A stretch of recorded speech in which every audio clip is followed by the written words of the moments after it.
우이중앙교회 섬기고 있는 윤용현 목사입니다. 제가 이곳에 혼자 오지 않고 우리 피택 임직자분들과 함께 왔습니다. 원래 이곳에 오게 된 이유가 우리 임직자 교육 과정 중에서 한국교회에 건강하고 행복하고 모델이 될 만한 좋은 교회를 방문하는 그런 일정이 있습니다. 그래서 고민을 해보니 깊이 생각할 것도 없이 우리 목포사랑의 교회가 그런 교회여서 우리 백 목사님께 말씀을 드렸더니 우리 백 목사님께서 흔쾌히 이곳에 오라고 말씀해 주셔서 우리 피택 임직자분들과 함께 이곳에 오게 되었습니다. 제가 7년 전에도 이곳에 왔었어요. 그리고 사실은 한 16년 그 전에도 이곳에 왔었습니다. 7년 전에 올 때는 우이중앙교회 부임을 앞두고 그 전주에 백 목사님 사역하시는 교회에 와서 모든 예배를 직접 드려보고, 그리고 목사님께 조언도 받고, 또 훈련 과정에도 다시 행카에 들어가서 실제로 이 교회에서 행카를 진행하고 있는 그 현장에 들어가서 모습을 보았고, 또 목사님으로부터 기도받고, 그리고 담임 목회지로 가게 되었습니다. 그때 목사님에게 잠깐 말씀드렸던 게 있었는데, 그게 뭐였냐면, 제가 부임하게 될 그 교회에서 장로님들하고 함께 이곳에 와서 이 목포사랑의 교회에서 드리는 예배 현장을 함께 봤으면 너무 좋겠다, 이런 얘기를 나눴었고, 우리 백 목사님께서도 여러분 성격 잘 아시지만 제가 이렇게 말씀드리니까 그래야지 꼭 모시고 오십시오, 꼭 모시고 오십시오, 이렇게 하면서 이제 저를 보내주셨거든요. 참 이렇게 피택 임직자들과 함께 방문할 수 있도록 우리 목사님 허락해 주셔서 너무 감사드리고, 또 당에 또 이곳에 일하시는 우리 목회자분들과 또 직원분들에게도 저희 때문에 수고를 많이 하시는데 너무 감사를 드립니다. 제가 이제 그렇게 결정을 하게 되고 우리 장로님들을 찾아갔습니다. 우리 장로님들을 찾아가서 우리 피택 임직자분들과 함께 목포사랑의 교회를 방문하게 되었고, 우리 백동정 목사님께서 오라고 말씀해 주셨다라고 했더니 장로님들이 하시는 말씀이 뭐였냐면, 저희도 가면 안 돼요? 이렇게 말씀하시는, 저희도 가면 안 돼요. 7년 전에 백 목사님과 잠깐 나눴던 그 얘기, 그 소원을 하나님께서 들어주시는 것 같았어요. 저희도 가면 안 돼요. 그 이유가 뭐였냐면, 목사님, 저희는 우리 교회에서만 40년, 50년 신앙생활을 했습니다. 다른 교회를 경험해 보지 못해서 다른 교회가 어떤지, 어떻게 예배를 드리는지, 어떤 시스템과 행정을 가지고 사역하는지 너무 보고 싶습니다. 또 우리 백동주 목사님 섬기시는 교회라면 저희가 정말 가보고 싶습니다 해서 이렇게 장로님들도 같이 오게 되었습니다. 다 같이 오진 못했지만 그래도 6분의 장로님과 함께 동행하게 되었고, 이 자리에 함께 참여하고 계십니다. 좀 죄송한 것도 있어요. 진짜 40-50년 만에 외출이잖아요. 40-50년 만에 외출이고 서울에서부터 목포까지 오셨는데 강단에 또 제가 있어요. 이게 너무 죄송한 거예요. 그래서 참 죄송하지만 그래도 이 강단을 제외하면 이곳에 많은 것들을 보고 누리고 갈 것 같아서 너무 감사한 마음입니다. 제가 원래 훈련받기를 새벽에는 이렇게 성도님들의 얼굴을 뚫어지게 쳐다보지 말아라, 특별히 여자 성도님들은 쳐다보지 말아라, 시험에 든다 서로, 이런 얘기를 많이 들었는데, 그래도 오늘 첫 시간이니까 제가 잠깐 인사 한번 드렸으면 좋겠는데, 우리 교회 우리 피택 임직자분들, 장로님들 잠깐만 일어나 주시면 우리 인사 한번 드리도록 하겠습니다. 네, 감사합니다. 네,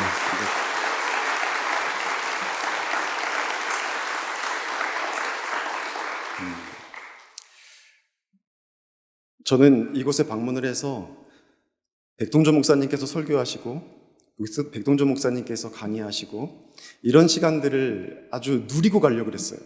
근데 목사님께서 제가 여기 오겠다고 하니까, 그러면 윤 목사가 설교해, 그래가지고 제가 여기 어쩔 수 없이 서게 되었습니다.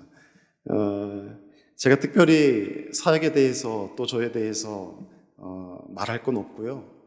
이 위드 코로나 시대를 살아가면서 우리의 신앙이 어때야 되는지 말씀을 통해서 세 차례에 걸쳐서 함께 좀 나누려고 합니다. 페이스라는 총 주제를 가지고 왔는데 그 첫 번째 시간으로 하나님을 기대하라라는 제목으로 하나님의 말씀을 나누겠습니다. 오래전에 기독교 월간지였던 낮은 울타리, 여기서 앙케이트 조사한 결과를 읽은 적이 있습니다.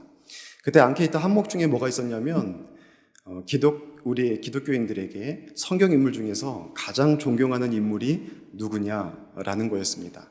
여러분은 누구를 가장 존경합니까? 저는 오늘 이 초동부 너무 찬양 이 새벽에 잘해주셔서 너무 이쁘고 대견하던데 이 시기에는 요셉을 너무 좋아했습니다. 조금 성장하면 다윗을 좋아했었는데 여러분은 지금 누구를 좋아하십니까? 그 앙케이트 조사 결과 1위를 누가 했는지 혹시 예측할 수 있겠습니까? 제가 이렇게 질문할 때는 뻔하죠. 성경에서 오늘 누구 읽었죠? 네, 바울을 읽었죠. 예, 바울이었습니다. 예, 그럴만합니다.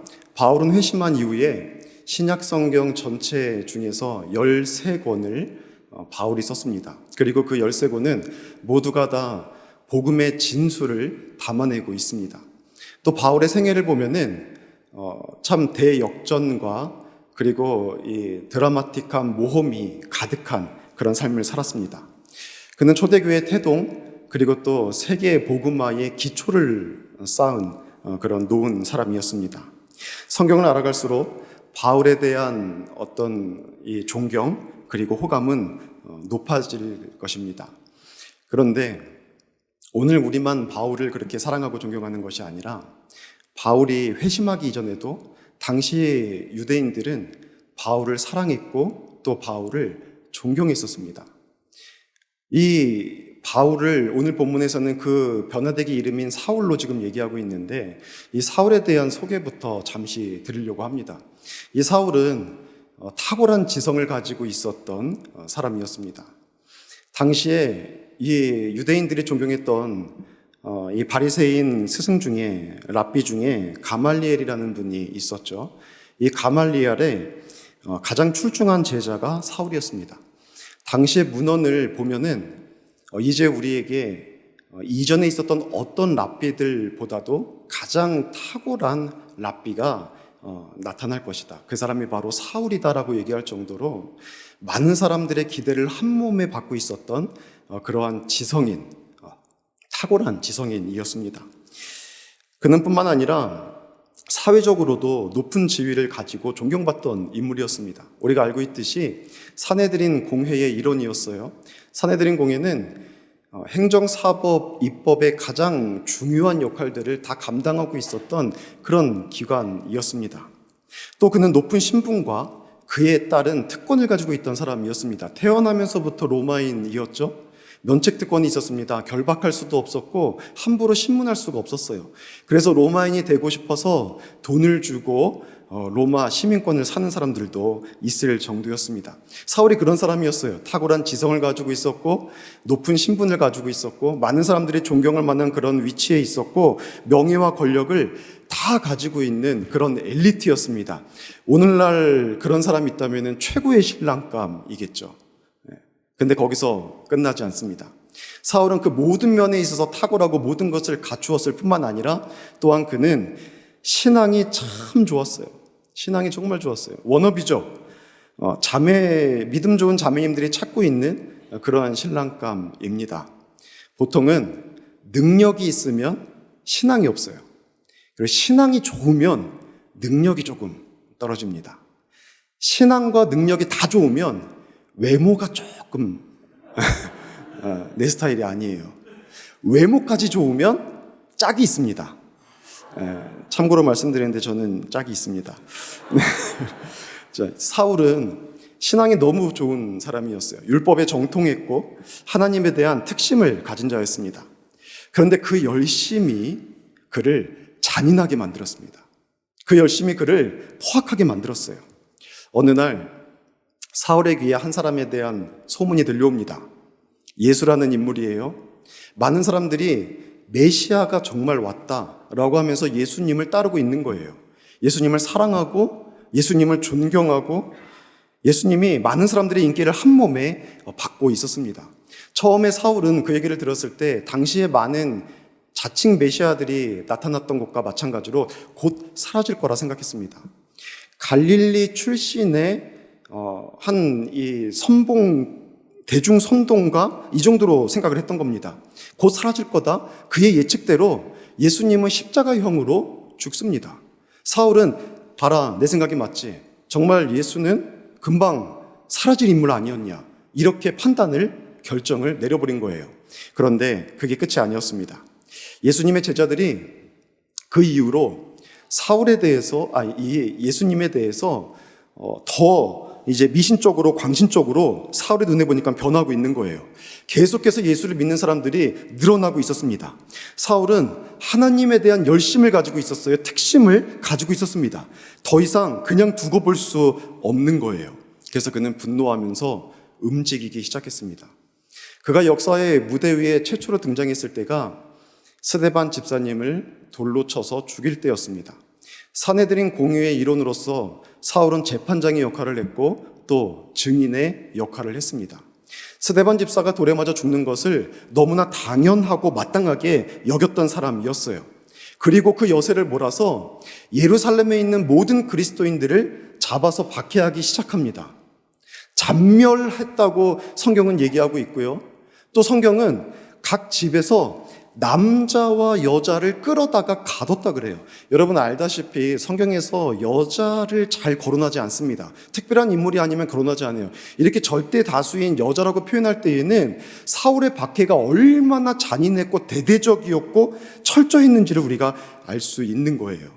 그렇게 사울은 철저히 예루살렘을 박해했고 그 예루살렘에 있던 이 그리스도인들은 사울의 박해를 피해서 다른 지역이나 다른 나라로 흩어져서 도망가기 시작했습니다.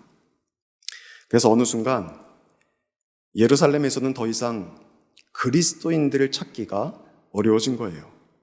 그러면 멈추면 돼요. 이제 끝났구나. 이제 예루살렘이 깨끗하게 청소됐구나. 멈추면 돼요. 근데 사울은 거기서 멈추지 않습니다.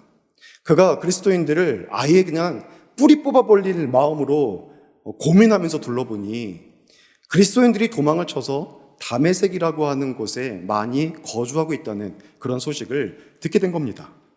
이왕 시작한 일 완전히 뿌리를 뽑아버리려고 작정을 하고 그는 대제사장을 찾아갑니다. 저를 다메섹으로 보내주십시오. 다메섹에 가서 그곳에 있는 그리스도인들을 다 잡아오겠습니다 라고 한 겁니다. 대제사장은 당연히 환영하죠. 좋다, 너가 가라. 다 잡아와라. 그리고 그는 다메섹을 향해서 떠난 겁니다. 여러분, 여기서 우리는 잠시 생각해야 합니다.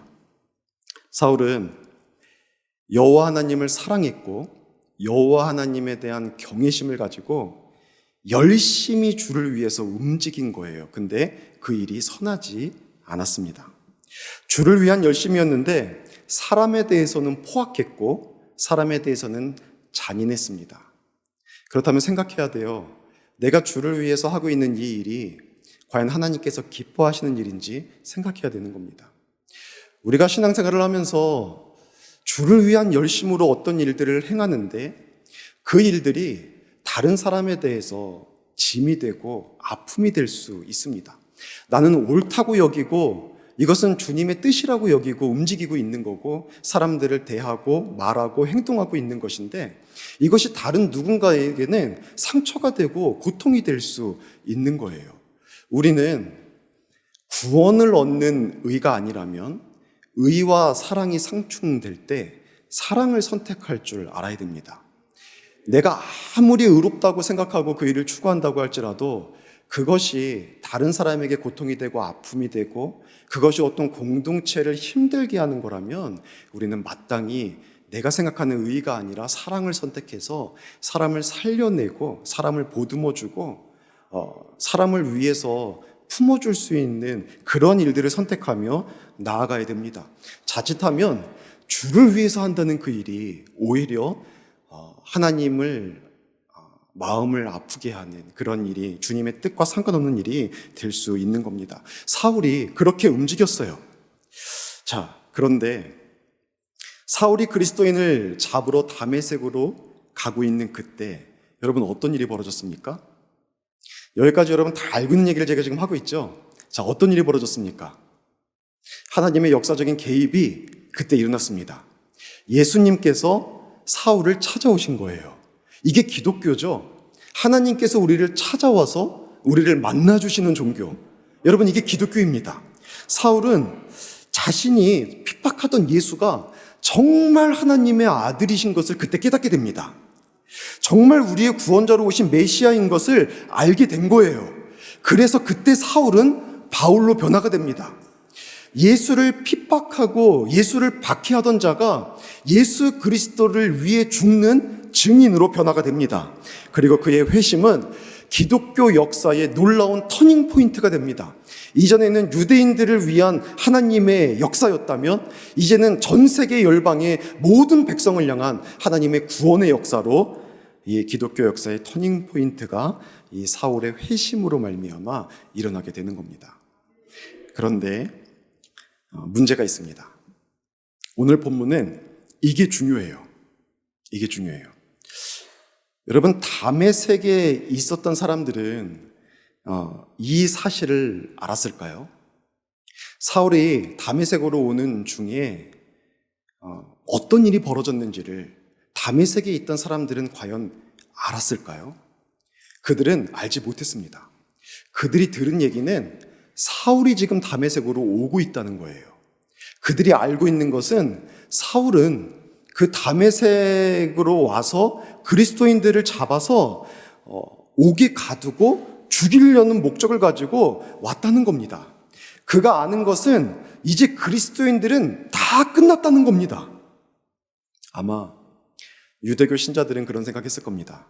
야, 드디어 지긋지긋한 그리스도인들이 다 사라지게 되었구나. 다 제거하게 되었구나. 드디어 이 다메섹에도 평화가 오게 되었구나. 이런 생각을 했을 겁니다. 그리스도인들은 어떤 생각을 했을까요? 아마 하나님 앞에 이런 기도를 드렸을 겁니다. 주님, 하나님, 아버지, 제가 이곳까지 도망왔지만 더 이상 피할 데가 없다는 것을 깨달았습니다.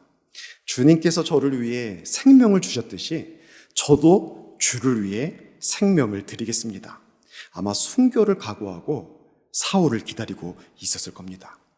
그리고 드디어 사울이 회당 앞에 서게 됩니다. 여기가 회당이라고 하면 사울이 앞에 선 거예요. 그리고 이곳에서 유대인들이 그 사울을 바라보고 있습니다. 사울을 쳐다보는 거예요. 어떤 생각 가지고 쳐다보겠습니까? 그 사울의 입을 주목하면서 사울이 어떤 말을 할 거라고 기대하면서 여러분 보고 있겠습니까? 그들은 당연히 이런 생각을 했을 거예요. 저 이단자들을 다 잡아서 옥에 가둬라. 이런 말을 할 거라고 생각하면서 기다리고 있었을 겁니다. 그런데 바울의 입에서 나온 말은 뜻밖의 전혀 다른 거였어요. 오늘 20절에 보니까 예수는 하나님의 아들입니다 라는 얘기가 나오는 거예요. 22절에 보니까 예수가 바로 우리가 기다리던 그리스도입니다. 이런 말씀을 하는 거예요. 이 얘기를 듣고 오늘 성경 21절에 보니까 듣는 사람들이 다 깜짝 놀랐대요. 22절에 보니까 모든 유대인들이 전부 당혹스러워 했다는 겁니다. 모두가 다 큰 충격을 받았고 이 혼란에 사로잡혀 버린 겁니다. 유대교 신자도 그리스도인도 그리고 이방인들도 이것 때문에 다 깜짝 놀란 겁니다. 여러분, 이들의 문제가 무엇인 것 같습니까? 이들이 어떤 생각을 가지고 자신들에게 지금 벌어지고 있는 일들을 보고 있는 것 같습니까? 특별히 그리스도인들이 이때 어떤 문제를 보여주고 있는 것 같습니까? 이들에게 믿음이 없었습니까? 아니에요. 그들은 순교를 각오했을 겁니다. 그들은 더 이상 피할 곳이 없기 때문에 예수 그리스도를 위해서 내 생명 드리겠다고 그 자리에서 각오하고 결단하고 사울을 기다리고 있었을 겁니다. 그들의 문제가 뭐였냐면 그들은 그들을 위해서 일하실 하나님을 기대하지 못한 겁니다. 오늘 일하실 하나님을 그들은 소망을 품고 바라보지 못한 겁니다. 자신들을 구원하시고 영원한 생명을 주실 하나님을 그들은 알았어요. 그들은 믿었습니다. 하지만 오늘 나의 삶의 자리에서, 오늘 나의 삶의 현장에서 역사하시고 구원을 베푸실 하나님에 대한 기대는 없었습니다. 바로 이게 문제였어요. 그리고 이것이 바로 오늘날 우리들의 문제입니다. 우리는 믿음으로 사는 하나님의 자녀들입니다. 그리스도인에게서 믿음을 빼면 세상 사람들과 다를 게 없어요. 우리는 믿음으로 시작하고 믿음으로 마무리하는 사람들, 그 사람들이 바로 그리스도인들이에요. 그런데 여러분, 구원과 관련해서 여러분은 무엇을 믿고 있습니까? 많은 그리스도인들이 구원과 관련해서 믿고 있는 것이 크게 두 가지예요. 하나는 과거의 것이고 또 하나는 미래의 것입니다. 과거의 것을 믿는 것은 뭐냐면 예수 그리스도를 믿음으로 말미암아 내 죄가 다 사함받았다는 거예요. 일순간에 다 과거의 죄, 현재의 죄, 미래의 죄까지 다 사함받았다. 이 죄사함에 대한 확신이 있어요. 또 하나 가지고 있는 확신은 뭐냐면 우리가 결국 마지막에 하나님의 나라에 들어가서 영생을 얻을 것이라는 확신을 가지고 있습니다. 이 두 가지를 예수를 진정으로 믿는 사람이라면 다 가지고 있는 그런 확신이에요. 과거에 내 죄를 사함받았다. 미래에 나는 영원한 구원을 받아 하나님의 나라에 들어가서 영생을 얻게 될 거다. 여기에 대한 구원의 확신을 분명히 가지고 있습니다. 근데 우리의 문제가 뭔지 아십니까? 오늘 현재 나를 구원하시는 그 하나님의 능력에 대한 확신은 우리에게 별로 없다는 거예요. 과거에 일하셨고 미래에도 일하셨지만 일하실 것이지만 오늘 나의 삶의 현장에서 나를 구원해 주시는 그 주님의 능력은 우리가 신뢰하지 못하고 있다는 겁니다. 그래서 현재는 무능력하게 살면서 천국에 들어갈 날만 기다리고 있는 거예요. 언젠가 하나님의 나라에 들어가리라. 그래서 그 소망을 가지고 있으면 대단히 큰 신앙이라고 우리가 생각하고 있습니다.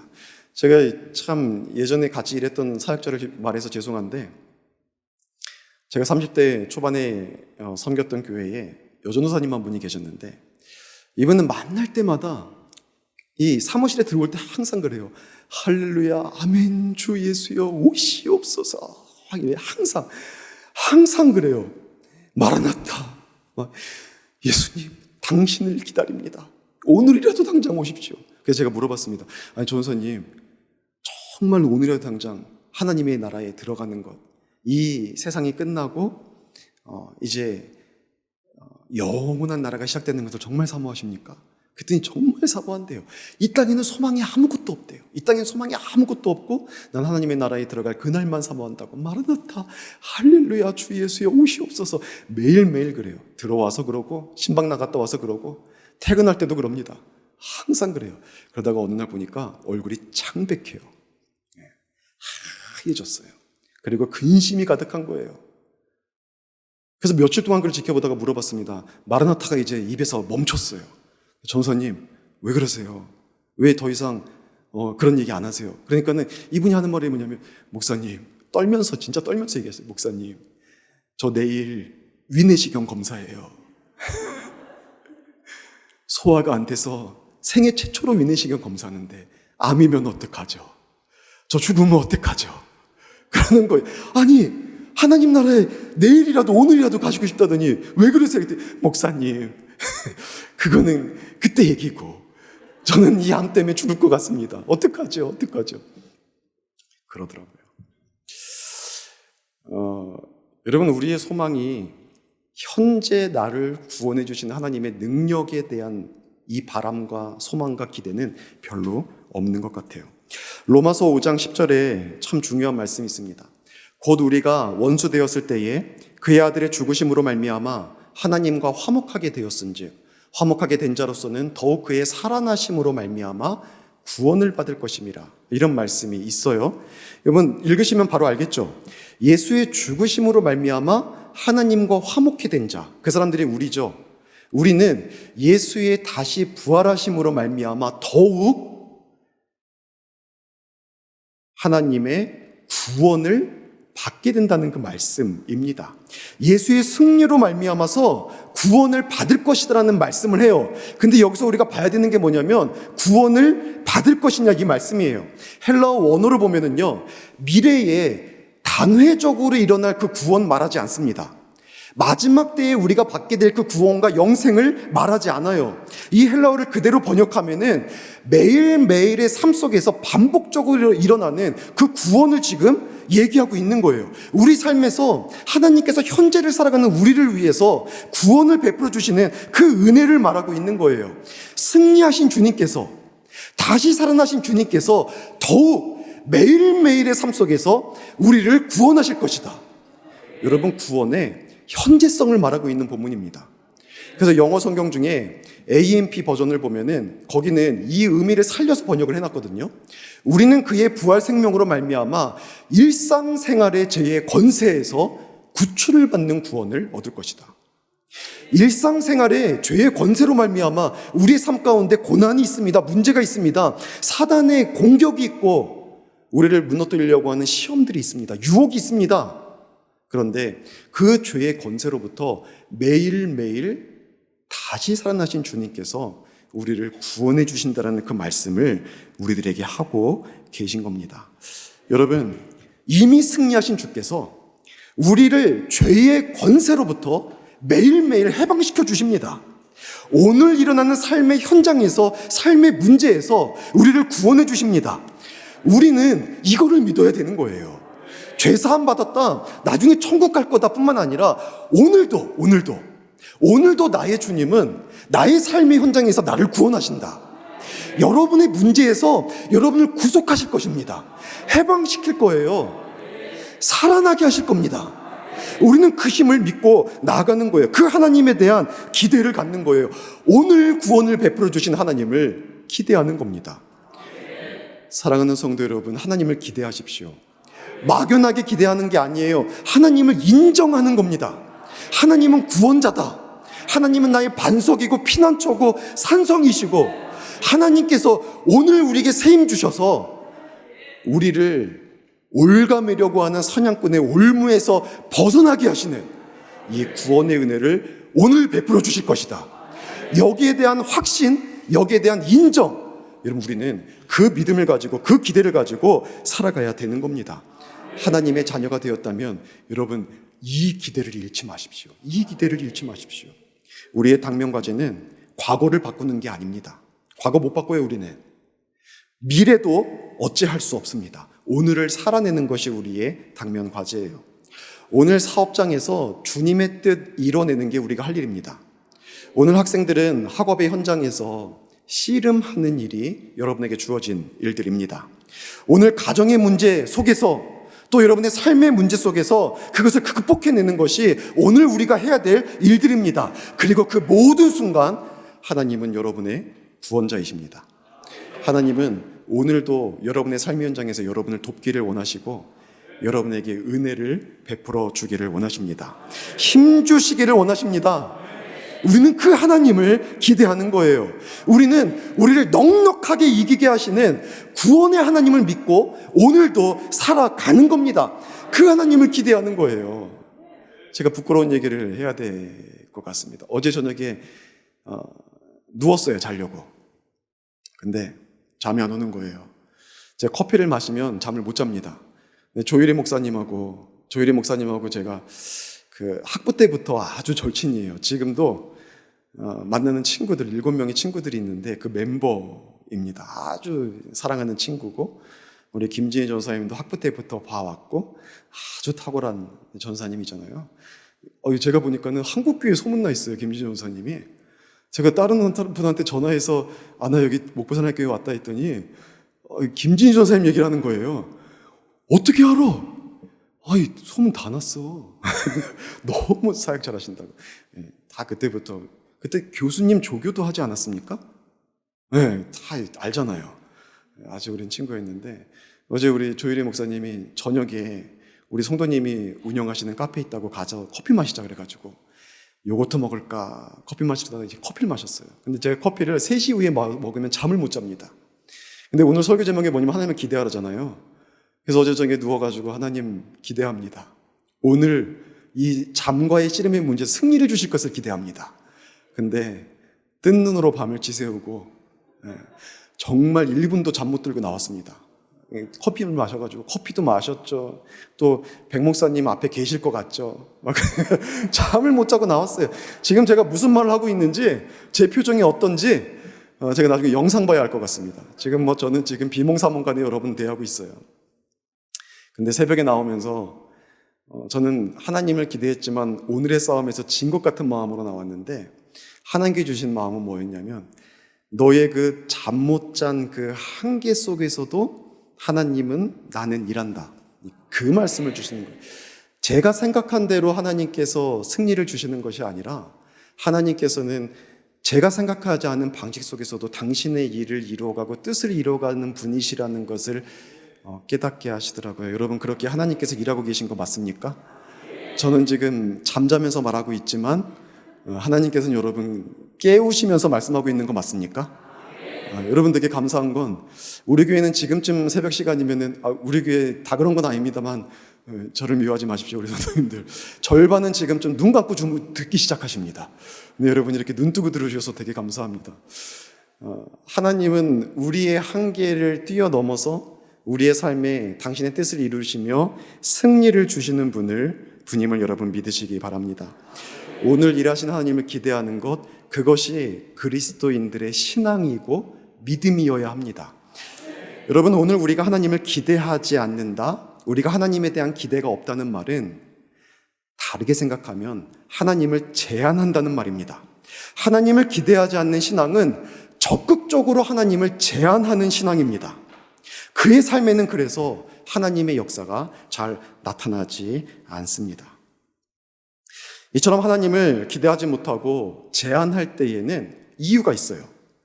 다메섹에 있던 그리스도인들의 모습을 보면은 몇 가지 그 이유들을 우리가 생각해 볼 수 있습니다. 성경을 읽을 때 웨런 위어스비가 한 말인데 거룩한 상상력을 가지고 그 행간에 있는 하나님의 의도를 읽어내고 의미를 읽어낼 줄 알아야 된다고 했거든요.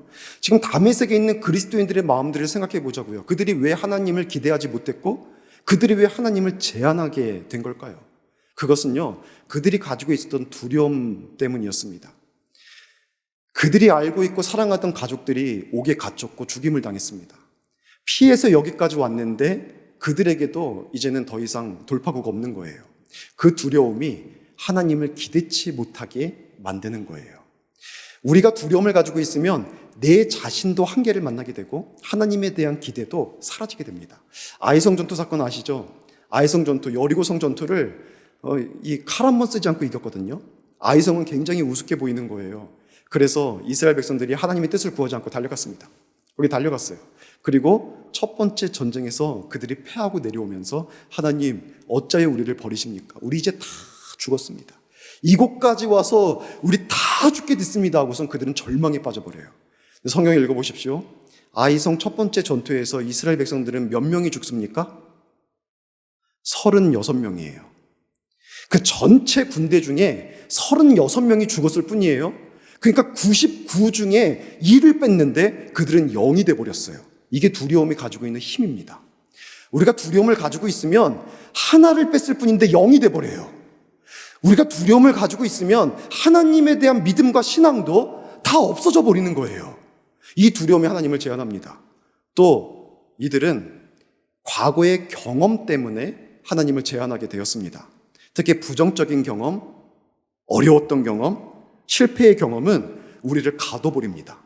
그것이 우리로 하여금 하나님에 대한 기대를 잃어버리게 만들고 하나님을 제한하게 만들어버리는 거예요. 제가 30대 중반에 유학을 가려고 했다가 유학을 가지 않게 되고 사학을 다시 알아볼 때가 있었습니다. 그때도 이제 백동준 목사님께 유학 준비할 때도 말씀드렸고, 백 목사님께서 그렇게 말씀하셨어요. 되게 감사하게도 윤 목사님 꼭 유학 마치고 오면 우리 교회에서 협동 목사 해야 돼. 이렇게 너무 감사했죠. 저를 잘 봐주시는 거잖아요, 그죠? 제가 졸린데 자 그런 또 이제 웃기려고 했는데 안 웃을 것 같아서 제가 그렇게 말씀드렸다가 이제 다시 한국에 남게 됐습니다 했더니 그때 목사님께서 말씀해 주셨던 게 뭐였냐면, 목사님 큰 교회 가려고 하지 마, 이런 말씀하시더라고요. 큰 교회 가려고 하지 말고 작은 교회라도 성장하는 교회에 가, 이런 얘기를 하시는 거예요. 큰 교회인데 정체되어 있는 교회 가지 말고 작은 교회라도 역동적으로 사역하고 성장하는 교회 가야 돼. 그래야 목사님 믿음이 커져. 그래야 나중에 담임 목회를 하면은 교회가 이 시대에도 성장할 수 있다는 확신 가지고 하나님 기대하면서 사역할 수 있어. 저는 30대 중반에 그 얘기를 들었지만 지금까지도 가슴에 남아 있습니다. 그래서 진짜 대형 교회를 찾은 게 아니라 성장하는 교회, 역동적으로 움직이는 교회를 찾았고 그곳에서 또 사역을 많이 배우고 그 다음 사역지로 옮기게 된 겁니다.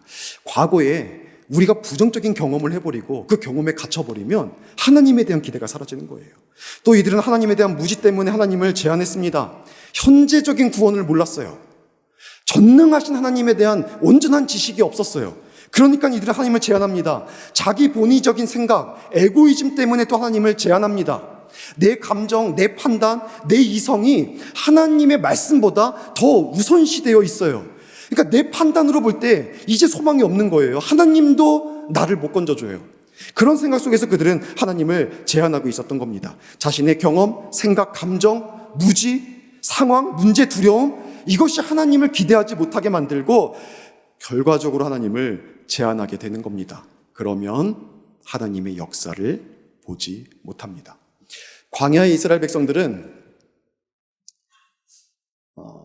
정말 이 짧은 거리의 길이었는데 40년을 헤맸습니다. 신명기 1장 2절에 보면은 10하루 길이었다 그래요. 그렇죠? 애굽에서 가나안 땅까지 10하루 길이었는데 40년을 광야에서 헤맸어요. 40년을 광야에서 헤맨 이유를 성경은 여러 가지를 말하고 있습니다. 그 중에 하나가 전쟁을 만나면 다시 애굽으로 돌아갈까 염려된다는 것이었고, 또 낮추시고 신명기 8장에 또 시험에서 그들을 하나님만 의지하게 하고 결국은 그들에게 마지막에는 마침내는 복을 주시기 위해서 하나님은 여러 곳에서 광야를 40년 동안 인도하신 그 이유들을 말씀하십니다. 그런데 시편 78편에 굉장히 중요한 이유가 하나가 기록되어 있습니다. 78편 41절에 보면은 이런 기록이 있어요.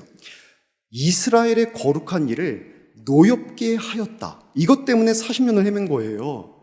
그런데 히브리어로 보면은요, 여기에 타바라는 단어가 쓰였습니다. 이 노엽게 하다라는 단어가 타바예요. 이 타바는, 히브리어 타바는 노엽게 하다라는 의미가 없어요. 이거는 문맥 속에서 완전히 의역한 겁니다. 실제 타바라는 의미는 뭐냐면 경계를 정하다예요. 그러니까 울타리를 치는 거예요. 내 땅은 이만큼이야 하고 경계를 정하는 게 타바라는 단어예요. 그러니까 하나님을 타바했다라는 것은 내가 내 생각으로 하나님의 경계를 정한 거예요. 하나님의 능력에 울타리를 친 거예요. 하나님은 이만큼 하시는 분이다. 킹 제임스 버전은 이것을 뭐라고 번역을 해놨냐면 리밋이라고 번역을 해놨어요. 리밋이라고. 무슨 뜻입니까? 제한하다예요. 제한하다. 하나님을 제한한 거예요. 그래서 그들은 40년 동안 광야를 지나게 된 겁니다.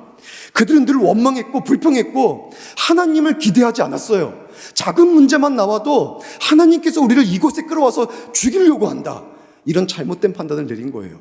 하나님의 능력에 울타리를 쳐놓고 제한시켜놓고 하나님은 이만큼 하실 수 있는 분. 홍해, 하나님이 이거 하나님 어떻게 갈라요? 물 없는데 하나님이 물 어떻게 줘요? 고기가 없는 데서 고기 하나님이 어떻게 줘요? 그들은 울타리를 쳐놓은 거예요. 하나님은 광야에서 고기 못 줘. 못 줘. 홍해 못 갈라. 반석에서 물 못 내.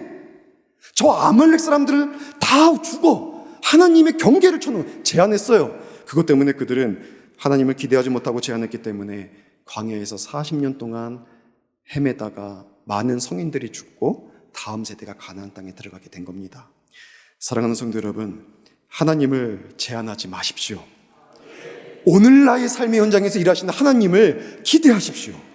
세계를 만들어주시는 하나님을 기대하십시오. 큰 기적을 행하시는 분, 여러분 그분이 나의 하나님 아닙니까?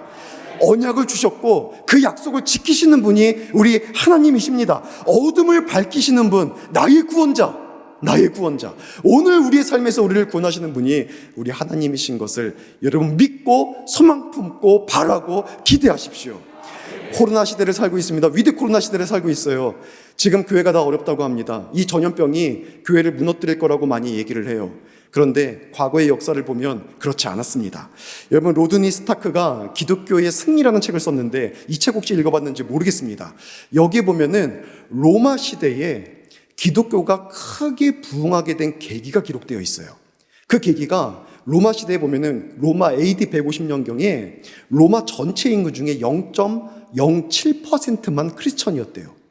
근데 그 이후로 200년의 시간이 흘러서 350년이 되었을 때에는 로마 인구 전체의 52.9%, 53%가 그리스도인이 됩니다.